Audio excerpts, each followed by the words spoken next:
तो हेलो दोस्तों, कैसे हो आप सभी लोग। आई होप कि आप सभी लोग स्वस्थ होंगे और मस्त होंगे और अपनी तैयारी अच्छे से कर रहे होंगे।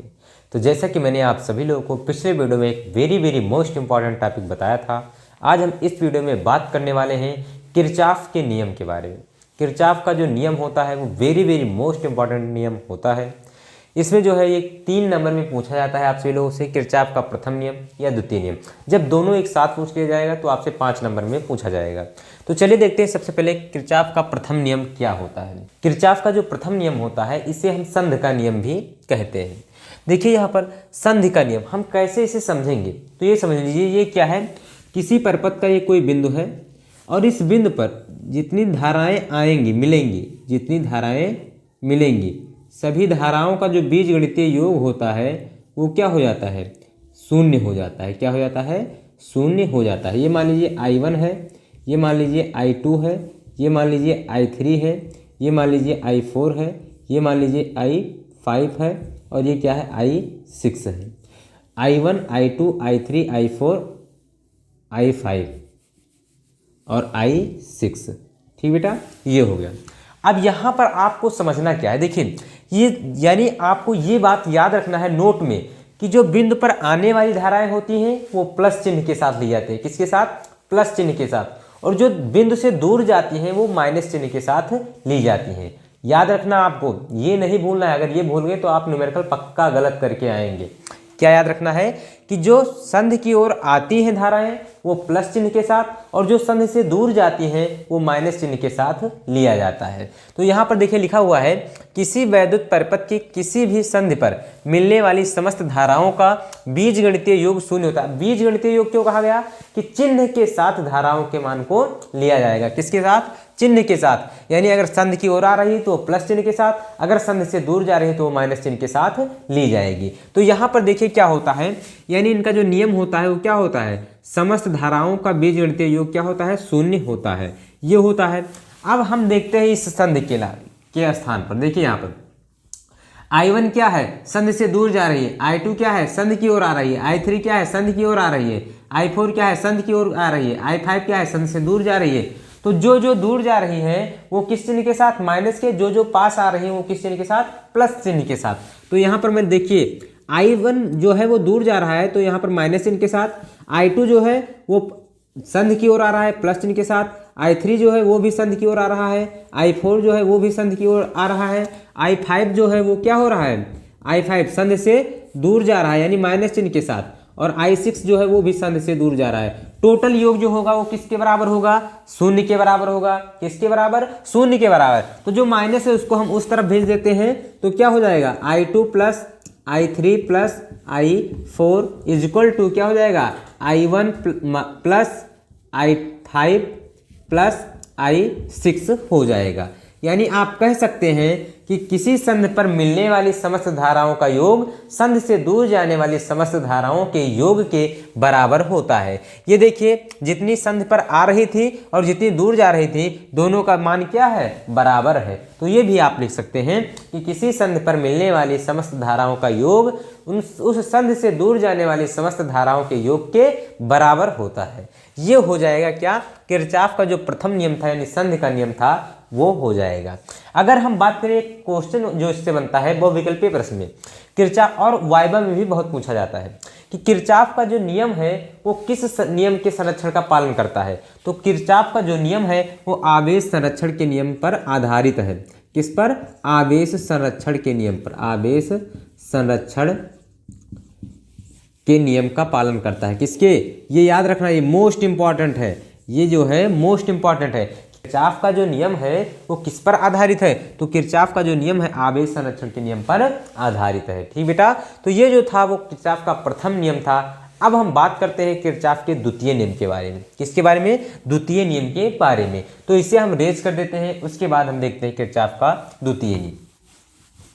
तो देखिए किरचॉफ का जो द्वितीय नियम है आपका बंद का पास का नियम या उल्टता के नियम से भी हम इसे जानते हैं।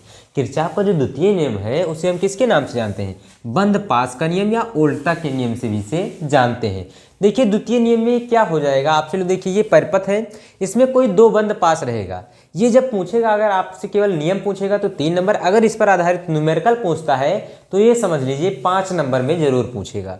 देखिए इसमें समझना क्या है, आपको खेल समझना है कि धारा और प्रतिरोध का गुणनफल क्या होगा, विद्युत वाहक बल का गुणनफल क्या होगा। ये चीज अगर आपके समझ में आ जाता है तो आपको कुछ नहीं करना है। देखिए अगर हम धारा की दिशा, जैसे यहाँ से चलते हैं, अब धारा की दिशा में अगर चल रहे हैं, धारा की दिशा में, तो धारा और प्रतिरोध का गुणनफल जो होगा वो धनात्मक होगा।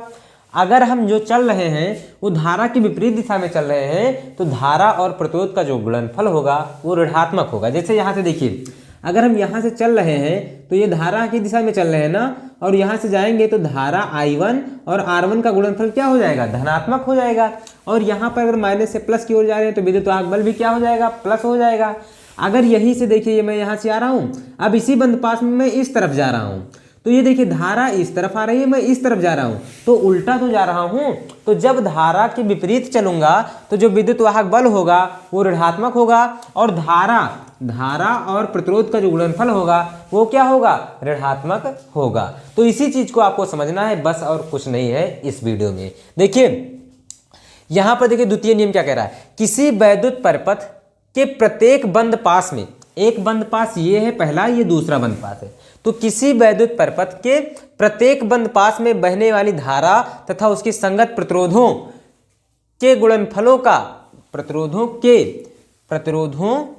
के गुणनफलों का बीजगणितीय योग उस बंद पास में लगे विद्युत वाहक बलों के बीजगणितीय योग के बराबर होता है। यानी क्या कहना चाहता है ये, तो यहाँ पर देखिए जो सिग्मा I इंटू आर होता है, यानी प्रतिरोधों के तथा धाराओं के गुणनफलों का बीजगणितीय योग जो होता है किसके बराबर होता है, तो सिग्मा E के बराबर होता है, ये कहना चाहता है। ठीक बेटा, ये कह रहा है कि किसी वैद्युत परिपथ के किसी बंद पास में, जैसे एक बंद पास मैंने ले लिया, तो इसी में देखा जाए, क्या देखा जाए कि जो धारा बह रही है ये और इसकी संगत प्रतिरोधों का गुणनफलों का बीजगणितीय योग जो होगा इस बंद पास में लगे विद्युत वाहक बलों के बीजगणितीय योग के बराबर होगा।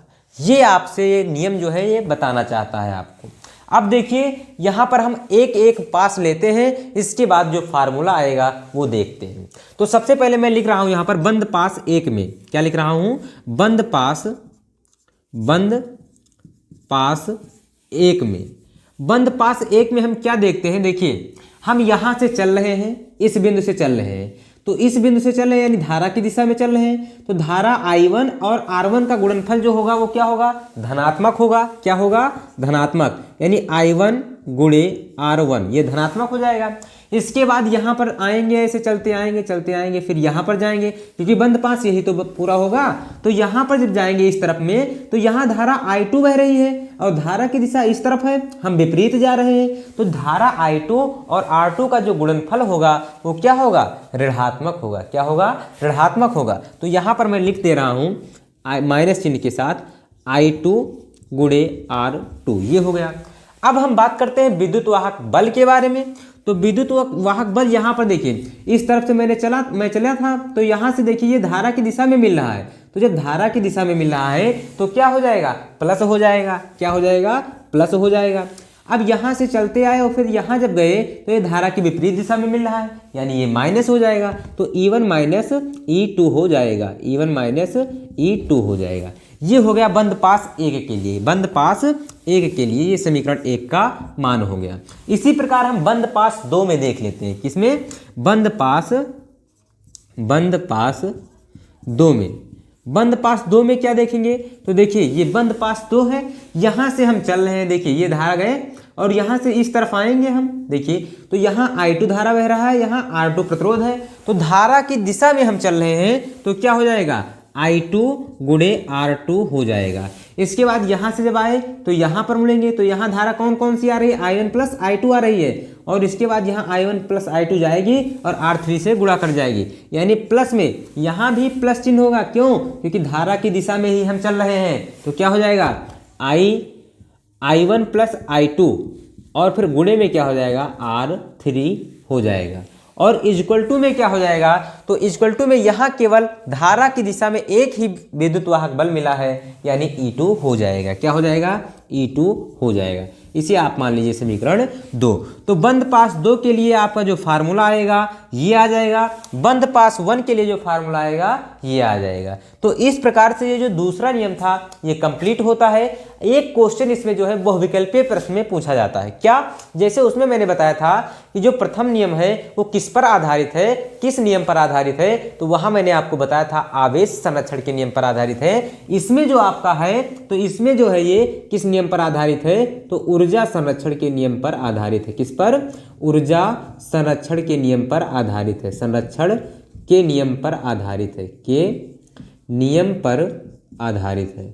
ये याद रखिएगा क्योंकि ये बहुविकल्पीय प्रश्न में जरूर पूछ लेता है, आधारित है। ठीक बेटा, ये जरूर याद रखिएगा कि जो द्वितीय नियम है किस संरक्षण के नियम पर आधारित है या किस नियम पर आधारित है, तो ऊर्जा संरक्षण के नियम पर आधारित है। तो इस प्रकार से ये जो किरचॉफ का नियम था वो कंप्लीट होता है। अब हम मिलते हैं नेक्स्ट वीडियो में मजेदार टॉपिक के साथ। तब तक के लिए Jai Hind, love you, bye bye, take care.